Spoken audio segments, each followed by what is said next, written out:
now we are going to continue with this chapter of photosynthesis of 10th ICSE biology. So the remaining part of the chapter is the experiment part. So we are going to learn about the experiment, but before learning about that, just we would like to learn a few terms like de-starched leaf. Now what is the meaning of de-starched? De means to get rid of and starch means basically starch. So de-starched leaf is removing the starch from leaf,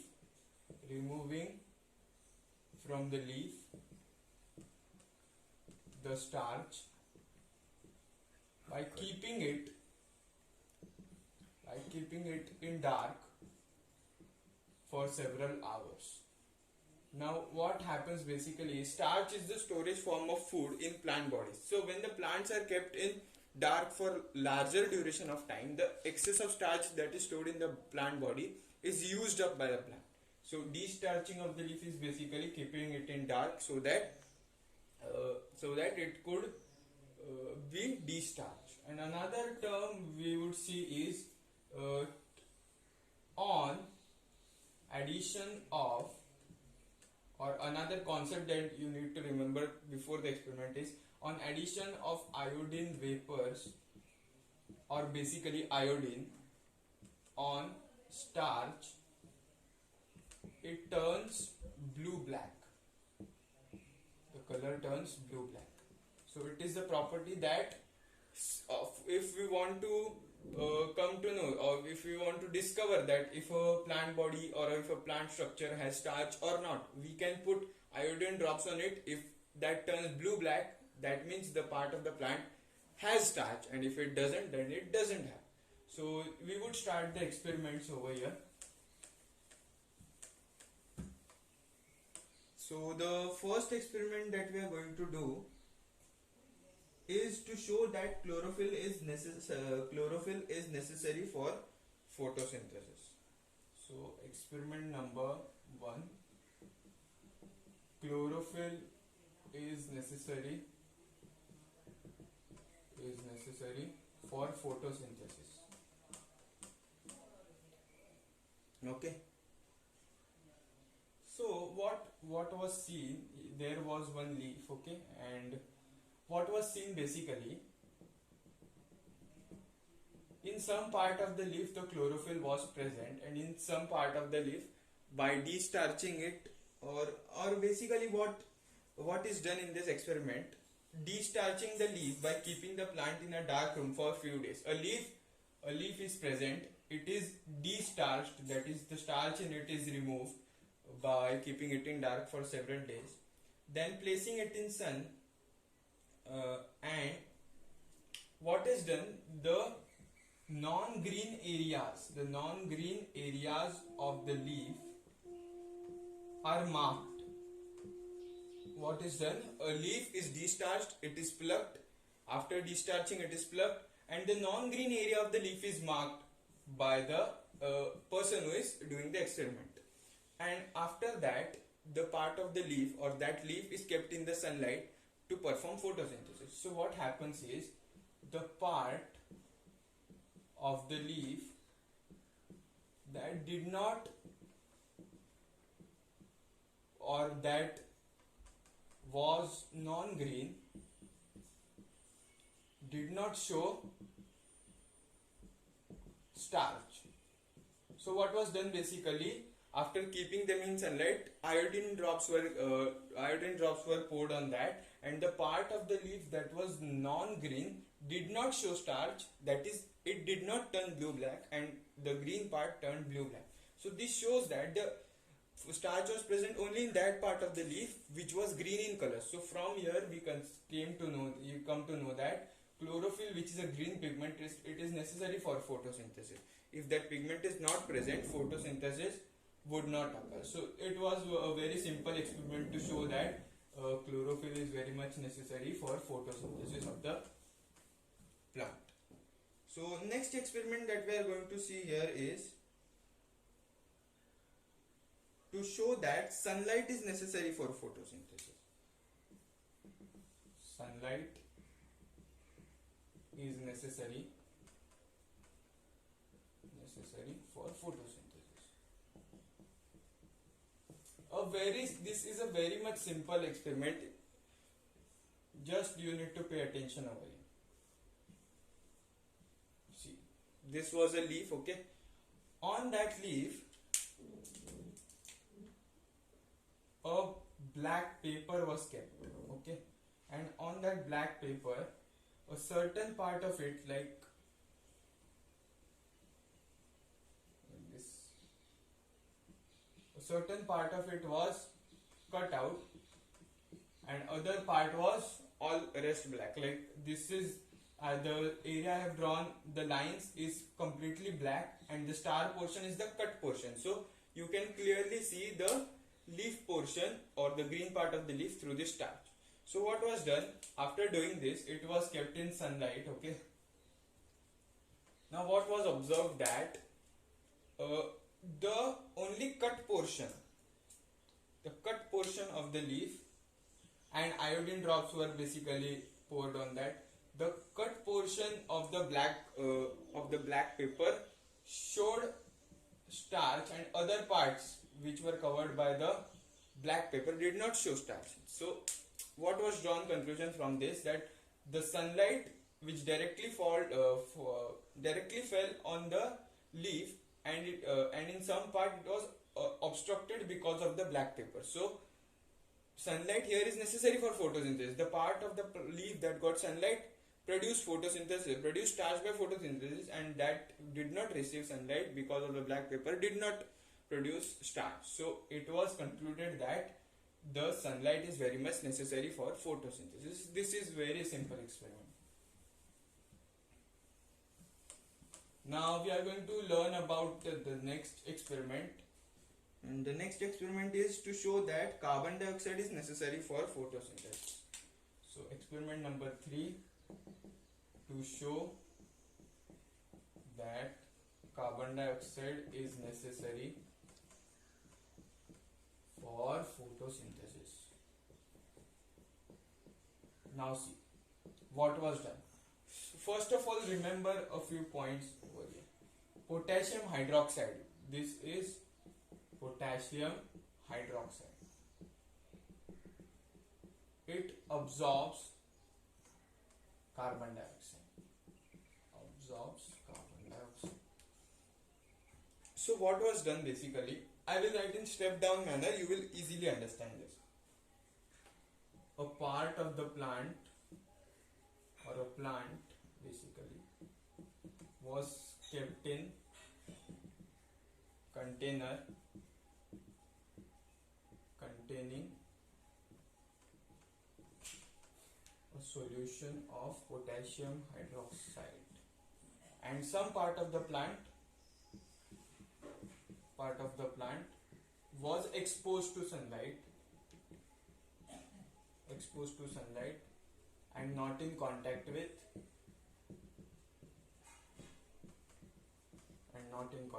KOH basically.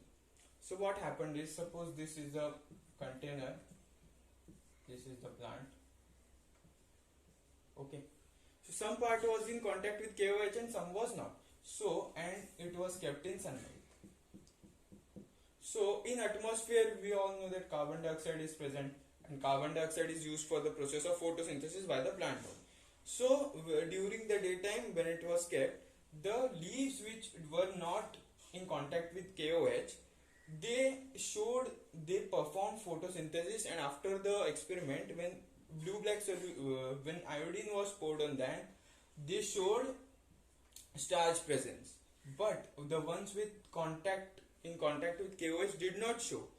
Then what was the reason? So the reason was simple, that the leaves in contact with KOH, see, there were two, leaves and KOH, they both want CO2, okay? The leaves want CO2 for photosynthesis, KOH has the tendency to absorb them, but the leaves, when kept in contact with KOH, so they could not get CO2 because KOH has strong tendency for CO2. So almost all of the CO2 was taken up by the KOH solution, that is, it was absorbed by the KOH solution, and these leaves could not perform photosynthesis due to absence of, or due to lack of the CO2, and The other leaves which were not in contact with KOH, they easily absorb carbon dioxide from the atmosphere and they perform photosynthesis.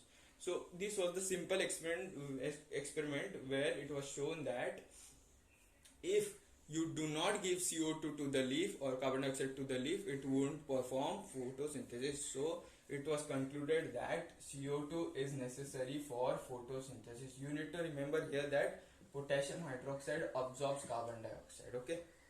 So this was so simple experiment, a very simple experiment. Now moving on to the next experiment of this chapter. Experiment number 4, to show that oxygen is produced, O2 is produced during photosynthesis. Okay, to show that O2 is produced during the photosynthesis process. Now see, there was a container, a hydrilla leaf was present. Hydrilla is basically an aquatic plant body. Okay, aquatic plant body. Hydrilla was kept in the water, and an inverted like this structure was kept, and a inverted funnel like structure was kept, and a test tube like this was kept. So, and this setup was kept in sunlight. Now what happened is, when hydrilla leaf performed photosynthesis in presence of sunlight, so natural process of photosynthesis occurred. Okay, so what happened, due to the photosynthesis, the oxygen gas was evolved, or we don't know which gas, but a gas was evolved. So, and here also in this tube water was present due to the inverted form. Okay, so water was present in this tube also. So when the oxygen was evolved, from this hydrilla leaf, so we all know that when a gas comes into a water body, it creates some bubbles. So in this inverted tube, some bubbles were created. Okay, and after researching about that, and after doing more experiments, they found out that the bubble that were released were oxygen gas bubbles. So there was no scope of oxygen gas bubbles coming from anywhere else. So it was inferred that the oxygen gas bubbles were released by the hydrilla leaf after performing the process of photosynthesis. So in this way, oxygen gas is evolved after the process of photosynthesis. This was concluded from the experiment. So moving on to the next part of the chapter. Moving on to the next topic, importance of photosynthesis. So why photosynthesis is very much important? See, basically they have given 2 points in your textbook, like for food and for oxygen. These are basically the most important aspects for which photosynthesis is important. See, photosynthesis for food. Now plant body perform photosynthesis and produce food. So that food is used by their plant body, their whole complete body, for their survival and nourishment.